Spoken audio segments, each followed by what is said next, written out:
This is a whole system change. A system change for infrastructure, for legislation, for ground handling, for safety. It's a big puzzle.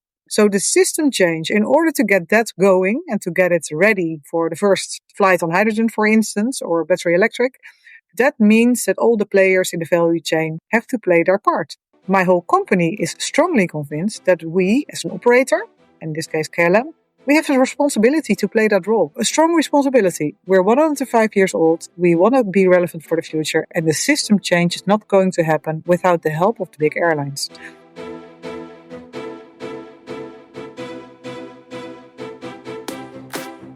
Welcome to Sustainability in the Air, the world's first podcast dedicated to sustainable aviation. I'm your host, Shashank Nigam, the CEO of Simplifying. Every Thursday, I have important conversations with top aviation executives, technology entrepreneurs, and policymakers helping aviation take climate action. Conversations that help separate the signal from the noise. Whether you are a frequent flyer or an airline executive, if you care about sustainability or simply love traveling, welcome aboard. My guest today is Yolanda Stevens, Program Manager for Zero-Emission Aviation at KLM. I first met Yolanda in Gothenburg at a Heart Aerospace event and was impressed how she was guiding the new OEM in building their electric hybrid aircraft. Interestingly, Heart is not the only technology company she advises. With over 100 years of history in aviation, KLM is now focusing on the next 100 years. Yolanda brings a fascinating perspective to this challenge, having started her career as a KLM pilot before transitioning into her current role where she works on transformative technologies like electric and hydrogen aircraft. She advises and collaborates both traditional manufacturers and innovative startups like the one I mentioned. What I find most compelling about Yolanda's work is how she balances the immediate need for sustainable aviation fuel with longer-term technological solutions, all while wearing her pilot's hat and guiding these companies. I hope you enjoy this conversation as much as I did recording it.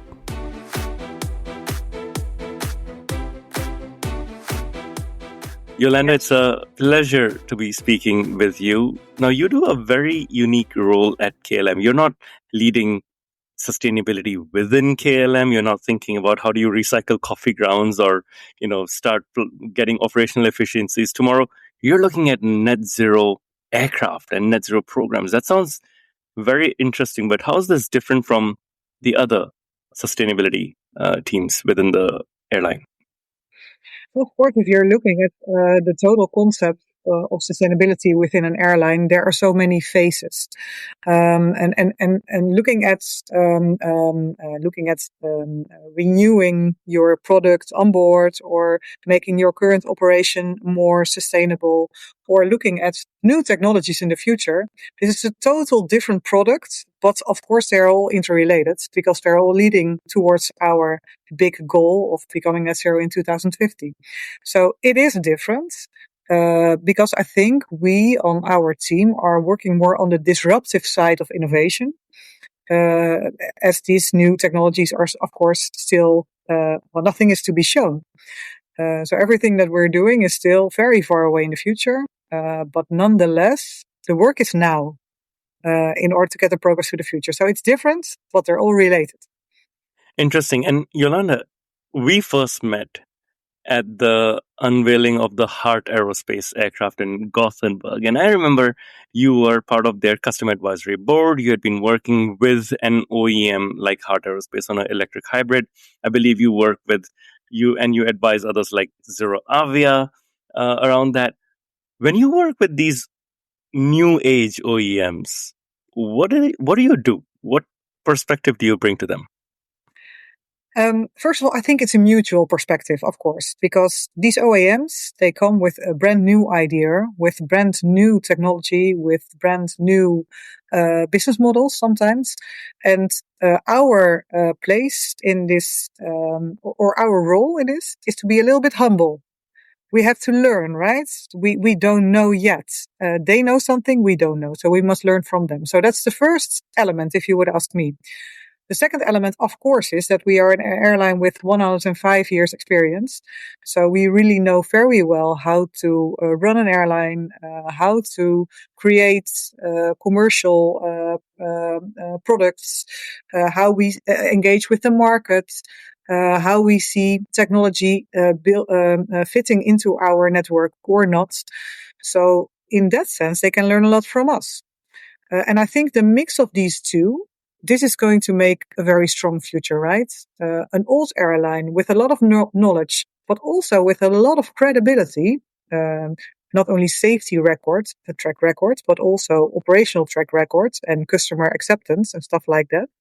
If you combine that with a new OEM who has a lot of experience, maybe from automotive or from battery industry or from hydrogen, and turning this into a future aviation concept, if you combine these two, then you not only get a good content, but you could also get a good product where investors are willing to invest in, making it possible to evolve even further.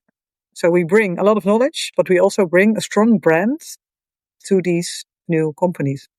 I'm very curious, Yolanda. You've 10 years ago, sustainability as a role didn't really exist within airlines. How did you end up doing what you're doing today?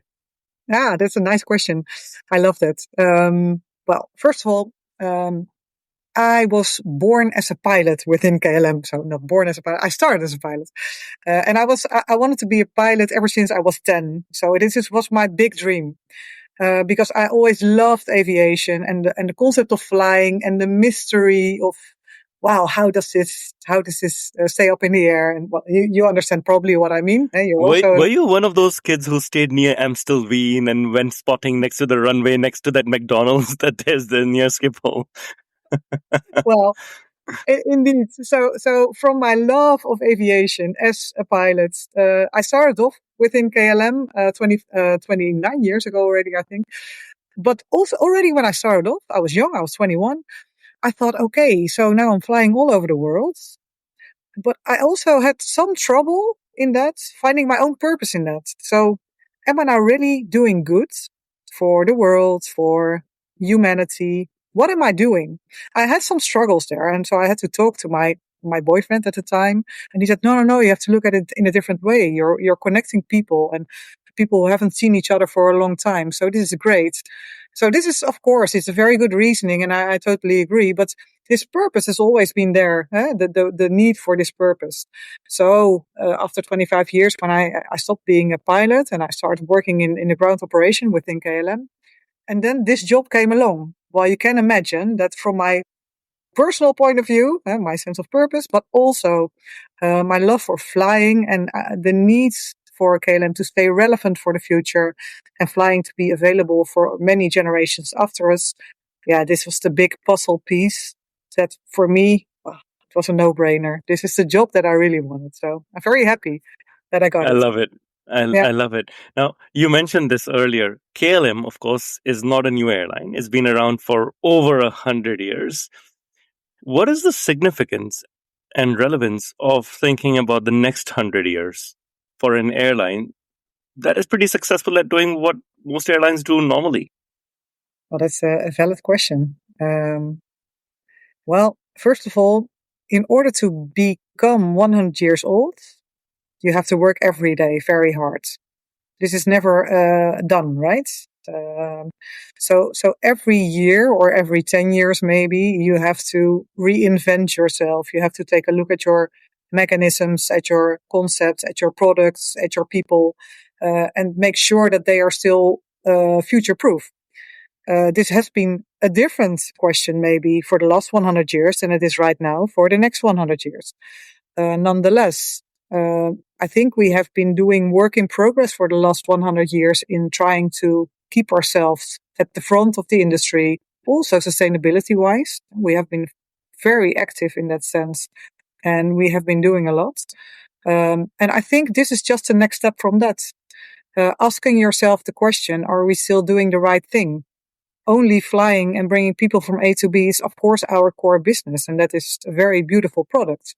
But you have to see this in the time frame that we are in.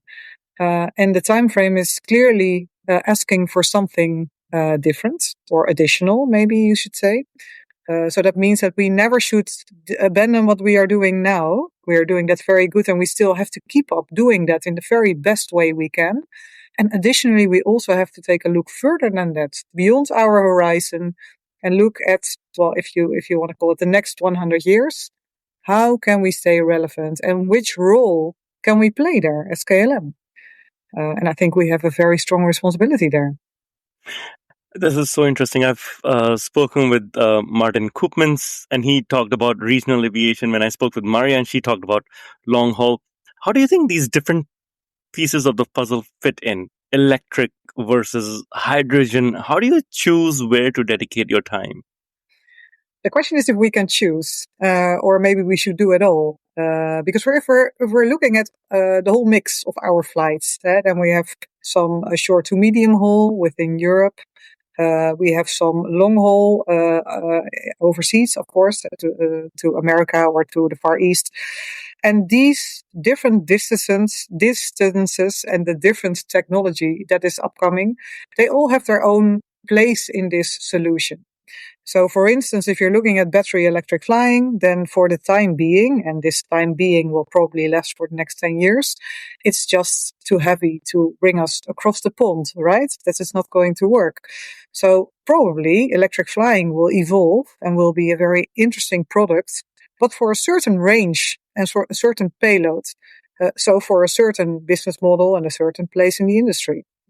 The same goes if you look at hydrogen electric or hydrogen combustion, that will have its place as well because the range will be bigger, the payload will be bigger, but it will not be a long haul flight in the foreseeable future. So there has to be a lot of development before these technologies will actually decarbonize our long haul fleets.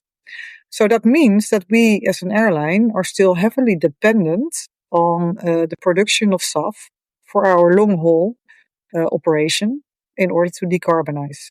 So that means that if you're looking at that, they're all interconnected maybe, but they have a different place in the solution. They're parallel. So that's why I say I don't think we should choose, but we should be wise. We should choose where we should invest in for which parts of the puzzle in order to put our money and our efforts at the right things. Interesting. I actually agree with you that we will need different technologies for different aspects of flying, short haul around electric, for example, longer haul in hydrogen. But if you go within each of the technology verticals, let's say electric or electric hybrid, why Heart versus someone like Electra, which sounds very promising, or some of the other providers like Elysian that are coming up as well, not as far as Heart, of course. How do you place your bets, or are you just open to everything? We're definitely not open to everything. Of course, we are talking to everybody because I think everybody deserves the attention and maybe also some advice from the airline. So if we can, even the smaller players, we're always trying to help. But of course, then, yeah, we only have a certain amount of time and money. So we really should be thinking about who to give that to. So then your question is how you're going to select the right initiatives, right? First of all, you never know. You never know what is the right initiative. Secondly, I think we have two technology streams, so battery electric hybrid or hydrogen. I think we should really support them both. So that's what we're trying to do. And then there are many parties that we're talking to, and we're trying to establish what is the concept you're working on. Is it a concept that could be a building block for our future? So in other words, do we foresee that this could be, the concept could be something that we want to take into our fleet plan for the future? If that is the case, then of course you want to dive a little bit deeper, trying to understand what technology is below the surface, which assumptions are below the technology. Are these assumptions also our assumptions? Because assumptions result in a certain range and payload. But if you're not clear on the assumptions, or if you don't agree on the assumptions, then you're in two truths, right? what is true? Well, my truth or your truth? So you have to find the joint truth there. So that this you do in dialogue with the startup to understand what they do, what do they mean, what are they building on, and what will be the end result. So then you get a good notion of what the concept is. And then, of course, as the last part, you want to know what kind of company is behind. Is it a company with what kind of knowledge base? What kind of people? What is their background experience? Aviation is quite fundamental if you talk about certification.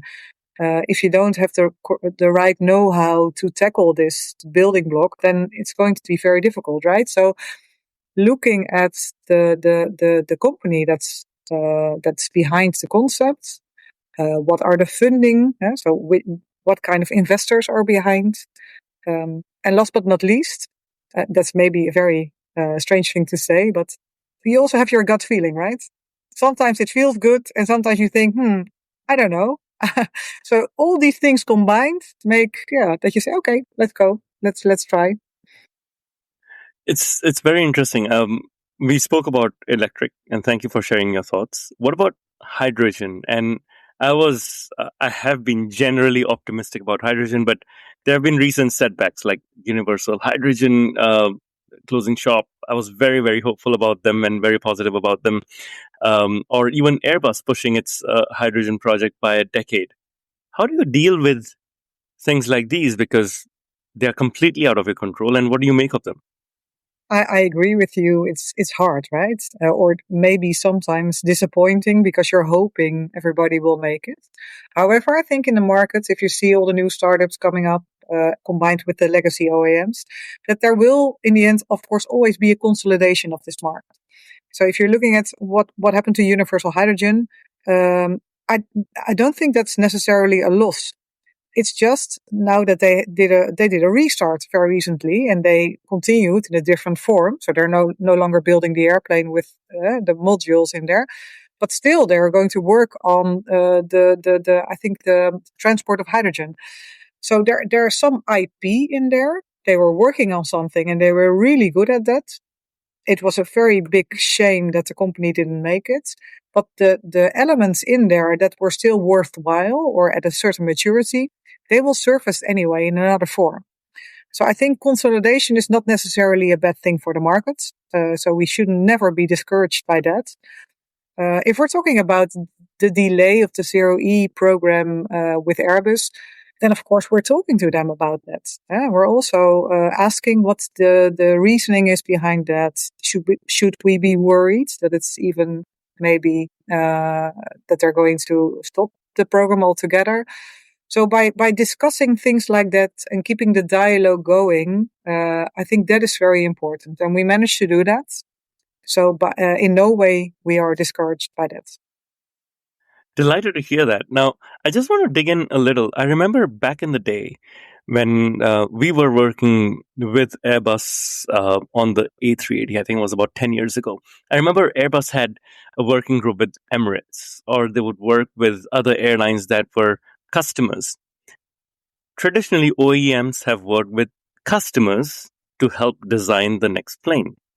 I don't think KLM has placed orders for Heart and Zero Avia and every other airplane that you're advising or evaluating. How does that relationship work? Do they insist? No, you know what, Yolanda, you need to order 100 of our aircraft before you can give us inputs. How does that actually work? Yeah, excellent question. I think what this shows is that the game, or it's not a game, but you understand the process of ordering a new aircraft has changed. So the process that we are in right now with the startups, or even with Airbus in that sense, with Zero-E, is totally different than we would normally enter an aircraft, a new phase aircraft in. So finding the markets, looking at the specs of our network. So we look at the network specs and we try to match an aircraft with that. At the moment, it's all the other way around, right? You get a spec of an aircraft and you try to think, how can we use that? So not only the thing that you were describing is different, but also this part of the process is totally different. So I think if I speak for ourselves, for us that's also a kind of a search, not only for me in the program, but also for the company in how should we interact with this, and should we now order an aircraft, or can we wait, or and that's totally different, right? So yeah, so they don't ask that of us. They are very happy that we are joining, and of course, in the end, they would all be happy if we would place that order. But yeah, that's a search for us, and we need to be a little bit more certain about the emerging technology before we can do that. Interesting. And internally, do you have some switches that need to be going off before you actually say yes? Are there certain internal metrics there? Yes, many switches. Well, the switches are more, I think, in our how we make the decision as a company, right? And of course, we are not alone. This is not only KLM, but it's also Air France KLM. So we are, of course, both airlines are in the mix. So if we get to a certain point where we say, okay, we have done our homework, we strongly believe in this company, and we really want to buy this aircraft. For that, we need some more time, but we are working towards that by doing a lot of studies, a lot of analysis, and also a lot of sessions with our top level to take them along in what we think, and what we hear, and what we believe. And for instance, last week when I was visiting Zeravia with Martine, our COO, that's also part of that process, right? Because hearing or believing what I say, or actually seeing with your own eyes what the developments are and how tangible they can be already, and that is the biggest convincing I can ever do. So the switches, yeah, there are many, but yeah, I think we are on a very nice supportive track here within Yeah, KLM. I think it's very smart of you to bring your senior executives to these factory visits to see, touching and feeling is something very real, and it makes it all real. Based on what we are speaking, I have another question. I know you are one of the few people who are actually involved with traditional OEMs future programs like the Airbus Zero E. Perhaps you're familiar with Embraer's Energia as well as at the same time Heart Aerospace or Zero Avia and their programs. If you think about it, what are some of the things the best customer advisory boards do right? If you're to tell a new startup, you know what, you're pulling together a new customer advisory board, what are some of the questions, for example, they ask you? Or what are some of the things they ask you for which you felt, you know what, this actually is very good. This is very intelligent. Well, first of all, I think the quest that they are on, they're all performing a really good job. And they're doing that in different forms. But I think if you're looking, what they are really searching for is the tips from the airlines, not only about top level aircraft requirements and technology. That's, of course, part of the equation. But the other thing that is quite important is, how is this aircraft usable? How is it perceived? What other framework conditions do you need in order to be able to operate this aircraft? So think about the whole turnaround process, the usability by ground crew, the passenger acceptance, the willingness to pay by passengers. And these are things that we are, of course, investigating. So we're talking to our passengers and we're trying to understand, how would you feel if you were to enter an electric aircraft? How does that feel? Would you feel safe? Would you need more to feel safe? Are you willing to pay a little bit more? Would you be able to, or would you be willing to fly a little bit slower? So took a little bit longer. Things like that. And that is for the new OEMs, or also the old OEMs, the legacy OEMs, very hard to grasp, because normally they don't interact with customers or with ground crew, our handling crew. So on these topics, I think it's very good for them to interact with our knowledge. Fair enough, and thank you for just diving a little deeper into this process. I know we have spoken about future aircraft, electric and hydrogen, but we all know that in the short to medium term, SAF has a big role to play. There are 20,000 commercial aircraft flying today, and this number is only growing. As a European airline, what's your reaction to EU's SAF rules, which mandate a 6% blend by 2030, and then that progressively increases? How is KLM ramping up the SAF supply? Well, first of all, I think we all should be happy with the regulations, because I think the regulations are forcing the whole industry in a certain direction where we have to go, right? If we want to go to net zero in 2050, then we desperately need the intermediate steps to get there. So KLM has always been at the forefront of buying SAF, also blending SAF. So this year we're going to 2%. But what is of course here key is that we are very dependent on the producers of SAF in order to have enough availability and also the right economics. So this is a very difficult thing. If you're not at the steering wheel yourself, but you will be taxed for the outcome. So in this position, we're really trying to get the lobby going and to ramp up the SAF production, so we are able to meet these targets. We're not doing that alone. We're doing that with a lot of other airlines and other suppliers. So, for instance, the Sky Power initiative is an initiative that we co-founded to start the availability, the ramp up of e-fuels into 2030 and onwards. These are very important initiatives that we all should support, because or else it's going to be quite difficult, right? If we don't have the stuff that we need, if we cannot buy that, or if the prices is going to be going through the roofs. These mechanisms need to be solved, or need to be damped, if you want to call it. Yeah, so this is where we are very active. We see that, we embrace it, we go for it fully. But of course, we're depending on other parties. Right. Well, thank you for mentioning Project Sky Power, and kudos to you on being part of the founding group there. My understanding is that Sky Power focuses on e-fuels. Yeah. E-fuels, of course, as we know, are not only energy intensive, they're also very expensive. They're the most expensive type of SAF, at least today. How do you foresee the green premium gap being bridged? Do you think third parties like large companies like Philips and Microsoft will bridge this green premium, or do you foresee e-fuel costs will dramatically come down that airlines can afford it? Where do we get this gap gone from between jet fuel and SAF, e-SAF price?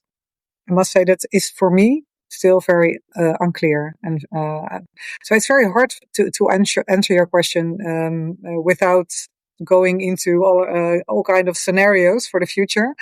I think the availability of SAF is very much needed, since bio-based SAF is only limited, and we definitely are very strong about the fact that we don't want to interfere with the food industry. So that means that you have to look for other solutions. And this is also why I want to stress the parallel solutions with the other technologies, because SAF is going to be a costly solution, but we need it for a long-haul fleet. We need it desperately. So in order to have the availability for our long-haul route network, I think we should keep the European route network at another solution. And if you're able to put hydrogen or battery electric flying into your European solution, then you have all the stuff you need for your long haul network. And this is the way we should look at it, because of course we don't know how it's going to evolve, and especially the availability, but also especially the price. So sorry, I'm not fully able to answer your question, but yeah. No, fair enough. It's not one with a straightforward answer anyway. So I'm curious, because you're involved in it, what your thoughts were. Now, given we don't have electric aircraft yet, we don't have hydrogen aircraft flying, we don't have enough SAF. I remember speaking to your CEO, Marianne, and she told me that she often takes the train to Paris when she has to go to the meetings for Air France. In fact, the day we spoke, she had just taken a train back to Amsterdam. Is that something you do? Is that something you think travelers should do? Oh, yes, I definitely agree. If you look at the solutions and the parallel solutions, then of course, below a certain distance, the train is a perfect alternative. So I think where we should combine these two products.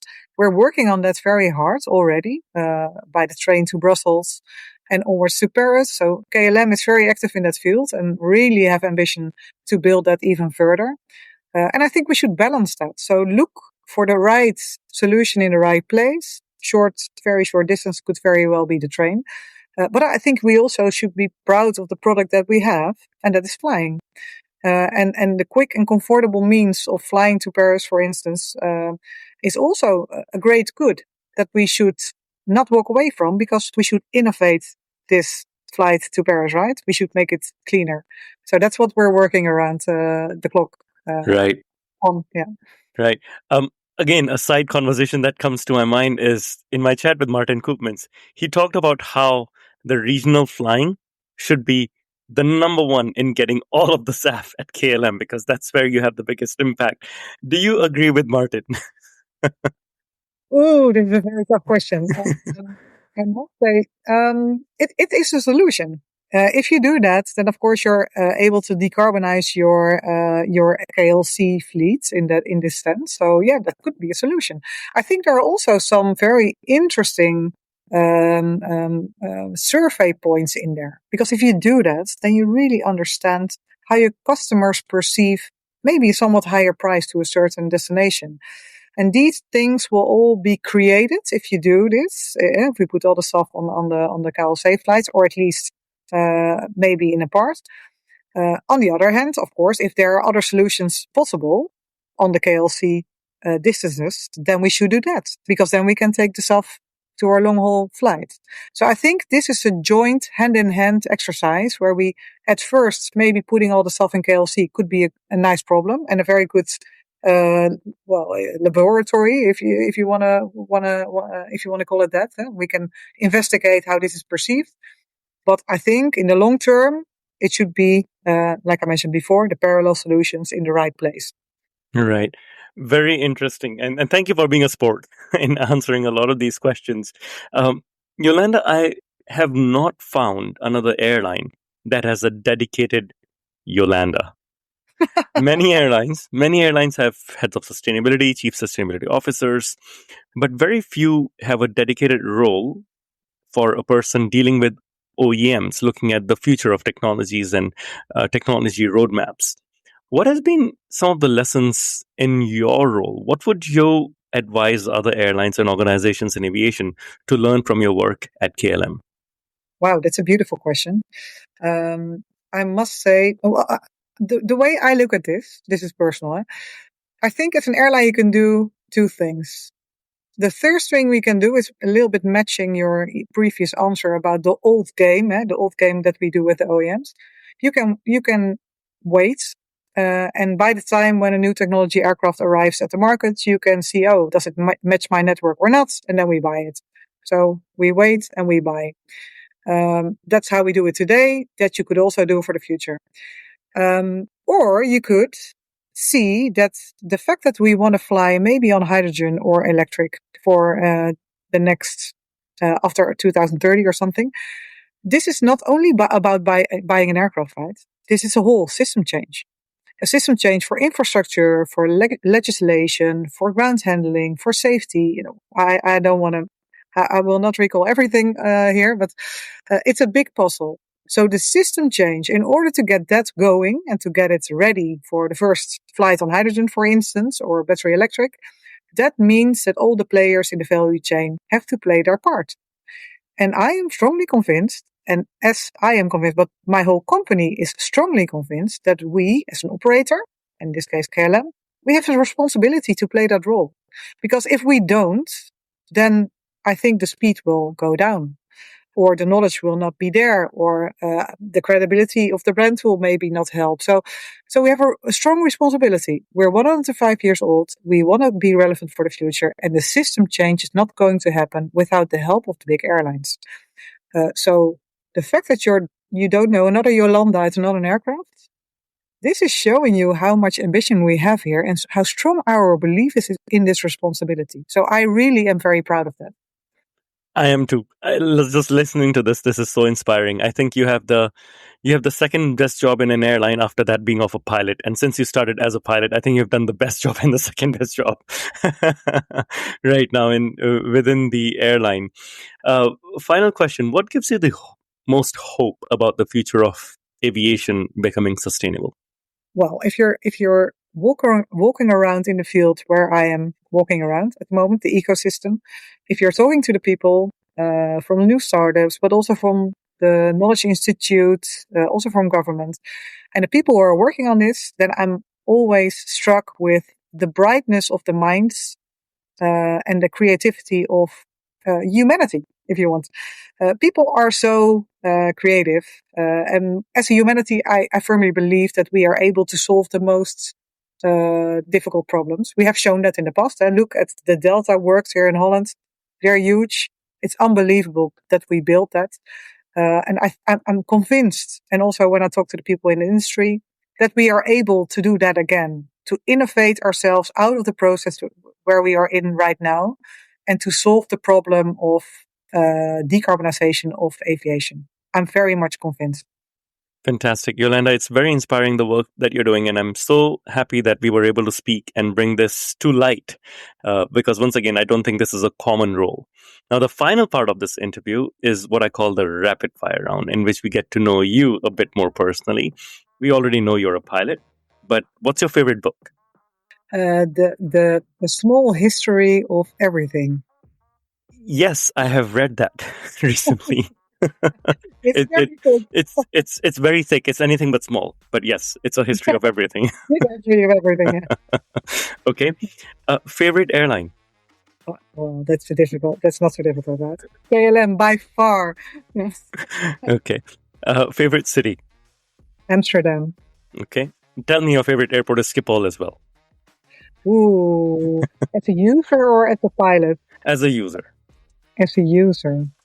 Well, yeah, let's go for Schiphol. And what about as a pilot? Ooh, as a pilot, I love flying to Nice because you have such a nice approach over the mountains and a circling towards the airport, and this is everything that you want as a pilot. Where is this? Nice in Nice. Yeah. It's beautiful. It's a beautiful landing as well. Yes, I remember. It's sticking out in the sea. What's your favorite movie? This I find very hard. There are so many nice movies, and I love watching new movies. So I really have to stay away from any answer there because I would short sell any other movie that I have seen. I love watching movies. So yeah. Okay. What is something you'd like to learn?